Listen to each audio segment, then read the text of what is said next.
Hi friends, இன்றைக்கி நம்ம துவரம் பருப்பு சாம்பார் பார்க்க போகிறோம். பாருங்கள், குக்கரில் பருப்பு கழுவி வச்சுட்டு தக்காளி, வெங்காயம், பச்சை மிளகா, கேரட்டு, கத்திரிக்காய் போட்டு 2 விசில் வேக வச்சுருங்க. சாம்பார் ரெடியாக பருப்பு வெந்துடும்.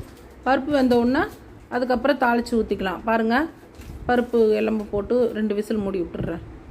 மூடி விட்டு 2 விசில் விட்டு எடுத்துகிட்டு தாளிச்சிக்கலாம். ஓகேவா? பாருங்கள், சாம்பாருக்கு 2 விசில் போட்டேன். இப்போது ஒரு கடாய் வைங்க. கடுகு, சீரகம், கருவேப்பிலை போட்டு தாளிச்சிருங்க. தாளிச்சிட்டு காஞ்ச மிளகாய் போடுங்க.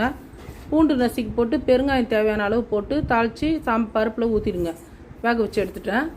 பாருங்க, பெருங்காயம் தேவையானது, பூண்டு தேவையானது போட்டு நல்லா வதக்கி அதில் எடுத்து கொட்டிடுங்க. கொட்டி புளி தேவையானது ஊற்றுங்க. உப்பு, மிளகாத்தூள், மஞ்சத்தூள், சாம்பார் பொடி போட்டு ஒரு கொதிக்க விடுங்க. ஓகேவா? பாருங்கள், தூக்கி கொட்டுறேன். கொட்டிட்டு ஸ்ரீபுனிதா சேனலை சப்ஸ்கிரைப் பண்ணிக்கோங்க. பெல் பட்டனை அழுத்திடுங்க. தாளித்து கொட்டிட்டேன். இது சாம்பார் தூள், மஞ்சத்தூள், மிளகாத்தூள் 3 கொட்டிடுங்க. தேவையான அளவு 1 கப்பு புளியை ஊற்றிடுங்க. புளியை ஊற்றிட்டு தேவையான அளவு உப்பு போட்டு தண்ணி தேவையான அளவு ஊற்றி நல்லா கொதிக்க விடுங்க. கொதிக்க விட்டுனா சாம்பார் ரெடி ஆகிடும். Thank you friends.